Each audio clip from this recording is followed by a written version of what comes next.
अस्सलाम वालेकुम। तव्हां सभिनि दोस्तनि जी महिरबानी आहे। वक़्तु आयो त कामयाबु थी ॾेखारींदासीं उन्हनि खे जन असांखे तकलीफ़ुनि में ॾिसी रस्ता अलॻि कया ऐं वक़्तु हमेशह साॻियो नाहे रहंदो।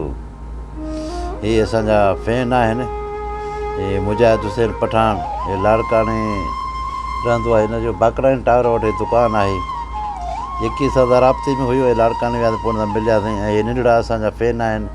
इन नंढड़े जो नालो अथव मोहम्मद यूसुफ ऐं ॿिए नंढड़े जो नालो आहे मोहम्मद अली।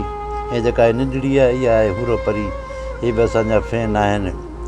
जॾहिं ज़मानो मुश्किल में विझी छॾींदो आहे त मुंहिंजो रब पाक हज़ार रस्ता ॿिया खोले छॾींदो आहे। बसि सब्र हुजे। हिन दोस्त जी महिरबानी आहे जंहिं असांखे लख इज़त ॾिनी ऐं असांजी ख़िदमत चाकरी बि कई। हिन जी महिरबानी आहे। ऐं ॿियो हिन जो हिकिड़ो भाउ आहे, उहो मज़दूर आहे, उहो बि असांजो फैन आहे। उहो बि असांजी ख़बर ॿुधी ऐं निकिरी आहे। उहो बि अॼु दुकान ते वेठो। उहो बि तव्हांखे ॾेखारियूं था, तव्हांखे मिलायूं था। जेको हिते वेठो आहे असांजी सिक में, तव्हां ॾिसो हुनखे बि। हिननि दोस्तनि जी महिरबानी आहे जो असांखे हेॾी वॾी इज़त ॾिनी आहे।